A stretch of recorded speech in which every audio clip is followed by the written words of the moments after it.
Hey guys, this is Stewie from Cloud9. In the description box for this video, you will find a Patreon link for the return of By the Numbers. And we are over halfway there. The goal amount is 2,500. So me, Richard, and his producer Sam can get something for doing the show. And if we reach 2,500, we're past that already. We're over $1,300 last time I checked.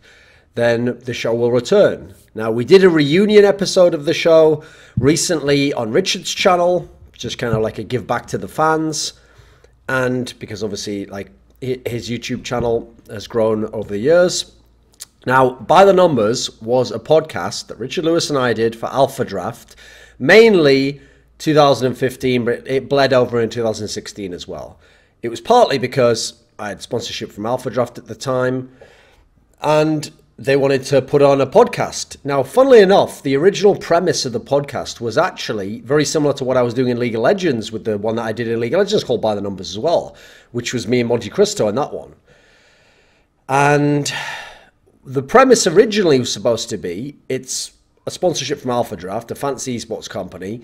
And so it's supposed to be about stats and discussing what teams are playing and which players you would pick in your fantasy team. Now, in League of Legends, we did that because the problem is we already had Summoning Insight, which was kind of a talk show and discuss news, etc. So it was hard to really make a distinction between the two and yet not just be doing a mini version of Summoning Insight. And I'm not actually sure we took the right approach with what we did for the League of Legends By the Numbers, but this is a video about CSGO. So in CSGO, we definitely took the right approach because what Richard did was he realized after a couple of episodes, it's not actually that interesting to just talk about the fantasy numbers.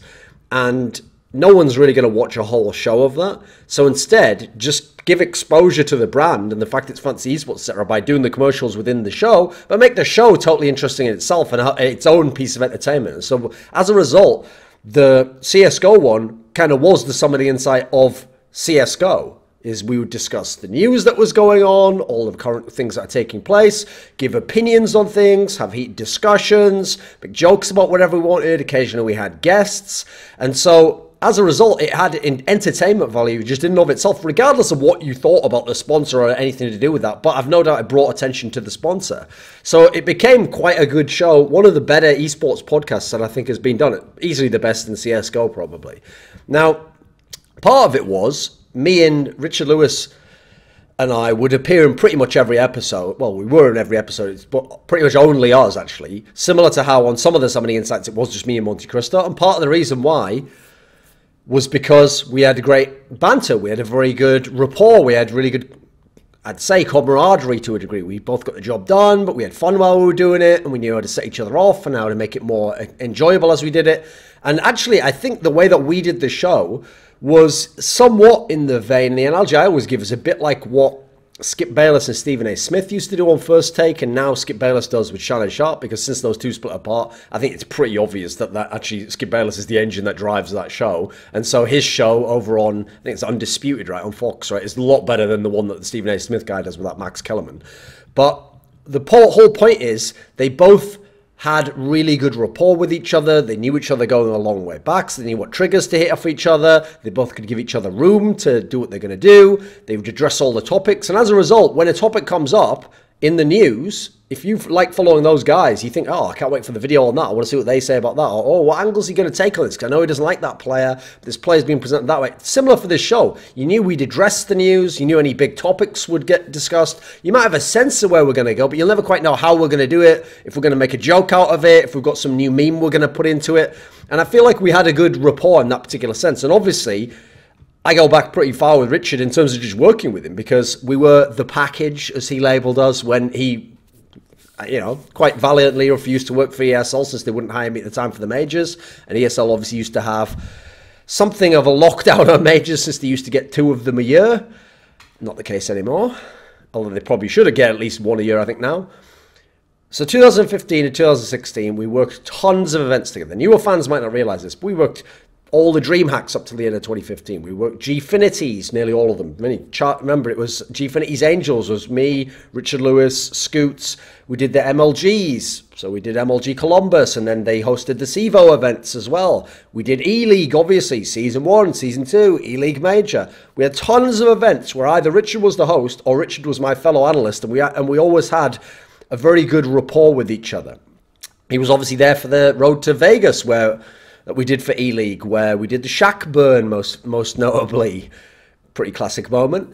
And in fact, actually, that's one of the things I remember about that moment, was after I delivered the line, Richard gave me a little bit of the old daps, or whatever the fuck that you call that in America.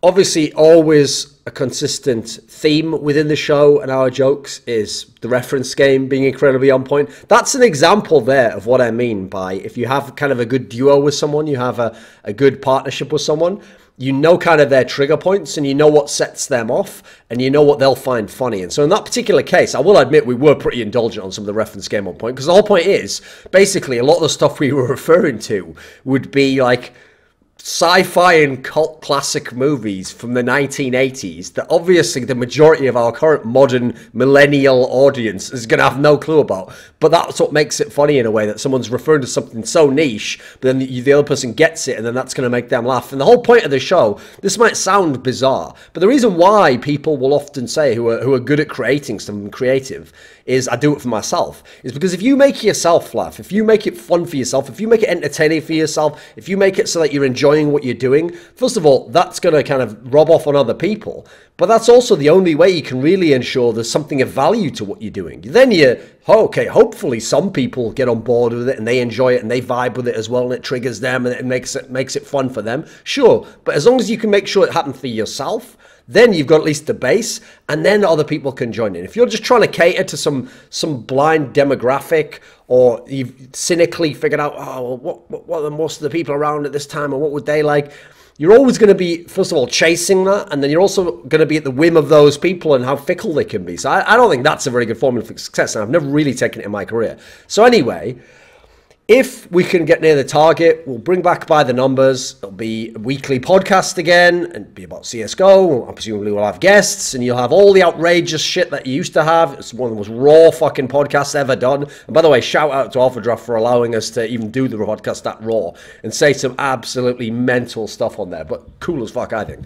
You will never get that level of people with so much insight and industry contacts who are willing to, first of all, say as much shit publicly, but then also just make such outrageous jokes about people that, some of them friends and enemies, that they're going to meet maybe the next week, and just burn completely on air. You won't get that anywhere else. And so I think it'd be pretty cool if the show returns. I think in the era of as you saw in Richard's video, demonetization for certain people on YouTube, especially people who are willing to speak out and be raw, and especially say anything politically in the current climate, I feel as though there needs to be like grassroots fan support. We need to have things like Patreons, etc., allowing the content creator to be able to succeed, where at the moment, unfortunately, the top-down hierarchical control can just cut off the ability to make income. So the link's in the description box below. If you want to see a new By the Numbers and you've got some money that you can contribute to it, the link is below.